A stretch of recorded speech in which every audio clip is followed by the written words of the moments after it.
প্রথমে আমরা বাজার থেকে এই আমগুলো কিনে এনেছি। তারপর এই আমটাকে ভালো করে জল দিয়ে ধুয়ে নিয়েছি। ধুয়ে নেওয়ার পর এই শসা ছাড়ানোর জিনিস দিয়ে আমরা এখন শসার মতো এটাকে ভালো করে পরিষ্কারভাবে ছাড়িয়ে নেব। ছাড়িয়ে নেওয়ার পর এটাকে সুন্দরভাবে কাটবো।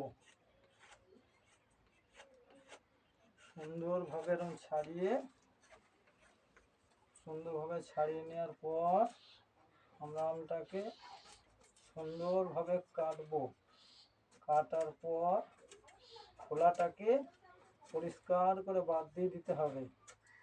খোলাটাকে বাদ দেওয়ার পর আমটাকে ভালো করে ফালা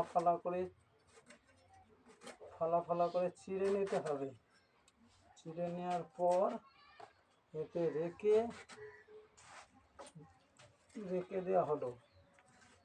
রেখে দেওয়ার পর এতে আমগুলোকে ভালো করে কচলে তুলাম আচার করার জন্য। হ্যালো গাইস, আমরা আজকে আমের আচার তৈরি করছি। তার জন্য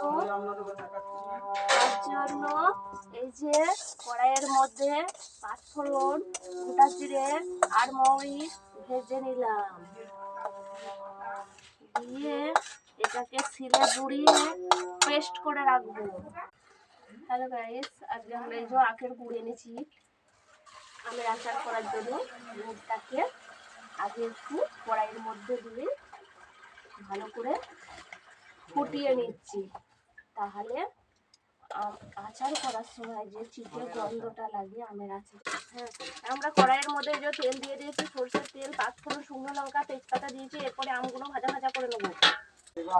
এই যে আমাদের আমগুলো সেদ্ধ হয়ে গেছে, তাই ভাজা মশলাটা পেস্ট করে রেখে দিয়েছি। এই গুঁড়োটা ফাইন করে দিলাম এর সঙ্গে। যে খানিকক্ষণ এটাকে ফুটিয়ে নেবো। তারপরে আচারটা বেশ একটু গাঢ় হবে, নামিয়ে নেবো।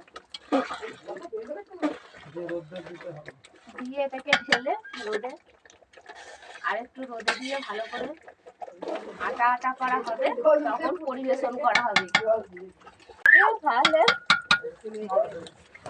আমাদের এই আচার যদি খেতে কারোর ভালো লাগে, তাহলে লাইক, সাবস্ক্রাইব এবং কমেন্ট করে জানাবেন আবার আমাদের এরকম সুন্দর সুস্বাদু ভিডিও পেতে।